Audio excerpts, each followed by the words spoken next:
Hey guys, it's your boy Agent back again for another Epic 7 video. And for today, I'm gonna be sharing with you my go-to tier list. Yes, as a returning player, I know a lot of returning players always look for a tier list when they return into the game, or maybe even beginners can benefit in this go-to tier list of mine. Take note that tier lists are pretty much objective. It varies from person to person. You may agree or disagree with this tier list and it's fine. So just take it with a big grain of salt. First and foremost, this is not my tier list. Again, this is not my tier list. This is my go-to tier list. I am not good enough for me to be able to make my own tier list, but maybe once I've gotten good enough, maybe I will be able to make my own tier list. But for now, I'm referring to some other tier lists made by other players. So what are the tier lists that I'm talking about? We there there are three tier list website that I used to look into when I always come back into the game. I am an on and off player in Epic 7 because burnout is inevitable. Yes, especially for a grindy game like Epic 7, there will be a point in time where you get burnt out. So I try to stay out of the game. But lately, I've been really interested in Epic 7. I've been having a lot of fun in Epic 7, and I'm planning to stay. Yeah, so when I return, the first thing that I look into are tier lists, because tier list is very important to players, especially in Epic 7, because there are a pack ton of characters in Epic 7, and with looking into the tier list, you are going to filter out the useful one against the not useful ones, the best from the worst. So we have here three tier list website. One of them is pretty much outdated, so I just want to shout out epic7x.com. This one I used to look into this tier list before, but this one is pretty much outdated. This one was last updated July 19, 2022. So RIP for this one. I'm not gonna be talking about much about this tier list website. So I just want to shout this one out because this one is very helpful to me before when I was still playing when I'm still very active with Epic 7. So this one is going to be crossed out now. Next, we have here the tier list from epic7db.com. This one is pretty much I believe this one is updated, but not to the latest previous season from RTA. So we have here Epic 7 2024 RTA tier list. So created by Epic7DB on November 21, 2023. Since we are still in the start of the second half of 2024, so I think this one is still pretty much valid, and most of the characters here in the double S tier categories are, I can attest to that they are all really strong. I've already play tested them because I own some of them. I don't have all of them, by the way. So yeah, as a returning player, you want to take a look at the highest tier characters as possible, because those are the characters that you want to invest your resources. That is why we always look into tier lists, because we don't want to waste our resources on mid tier or maybe garbage characters, because resources are also very scarce in Epic 7, especially when you just return. The resources will be not really that much, but once you played along through the days, then you will get enough resources to raise maybe 1, 2, or 3 characters along the way. The good thing about this website is that once you click a character, they will show you some builds. Like for example, this one.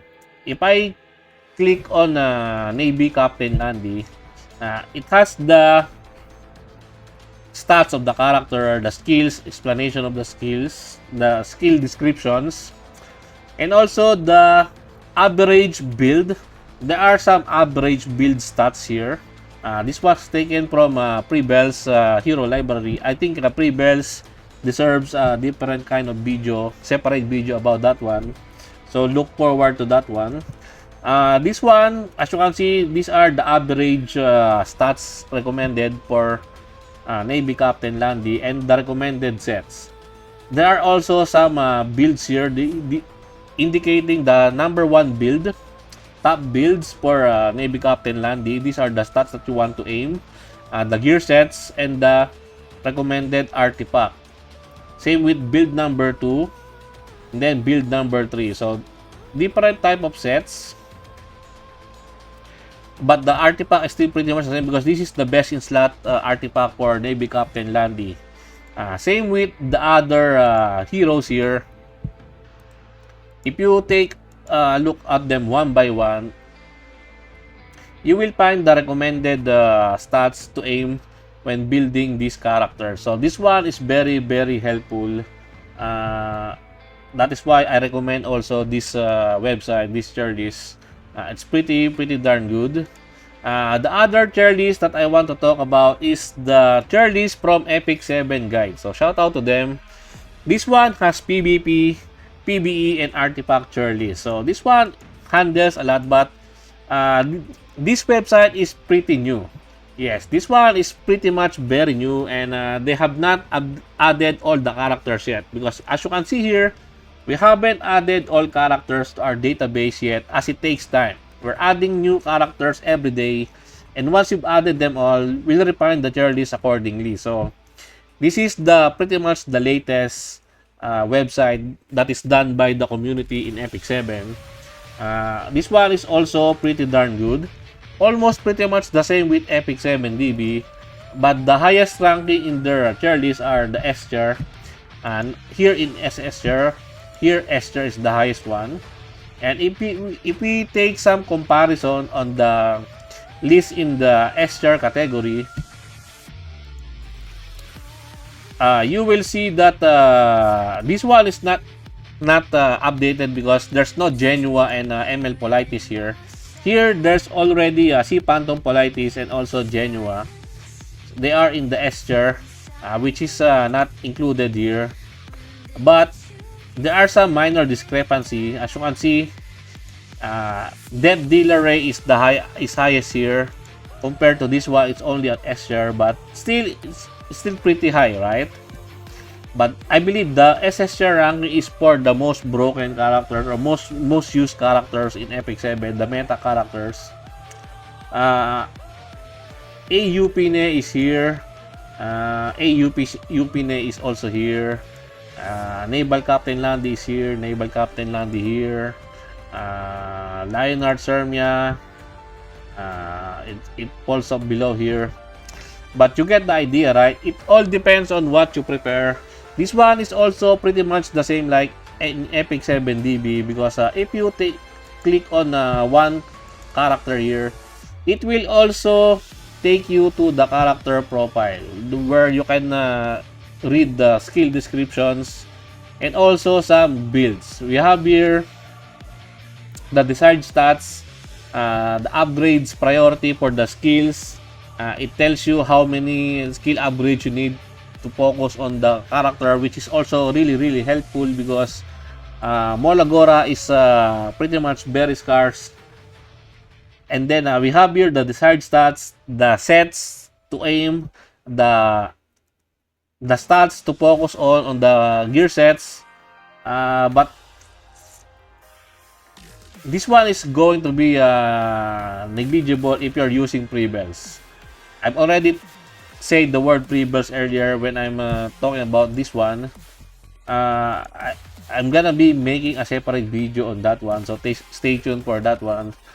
Also here, recommended artifacts are also shown here.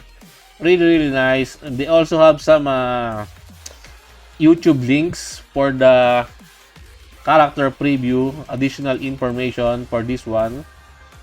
Really nice. So these two websites for the tier list are my go-to tier list in Epic 7. They are very helpful. Especially this one now, the Epic 7. This one is the most updated one. They also have the PvE tier list, which is very much different to PvP because PvP and PvE in Epic 7 are worlds apart. They differ in builds. So if you're focusing on PB only, then you might want to take a look at this one because this one does not have a PB tier list, I believe. Yeah, they don't have a PB tier list, only RTA tier list. This one has the PB tier list. So if you're into PBE, then you might want to focus on these characters to focus on to help you in clearing PBE contents. Also, they have some artifact tier list here, but I don't think it's really necessary to make an artifact tier list. The only thing that you need to know about artifact is that limited artifacts, especially the collaboration artifacts, are worth using battles on. Yeah, those are my recommended ones. But yeah, both of these websites are pretty darn good. I will be putting the links in the description. So shout out to epic7db.com and shout out to epic7guides.com for publishing and releasing some really nice tier lists for us returning players to look into when we need some guides.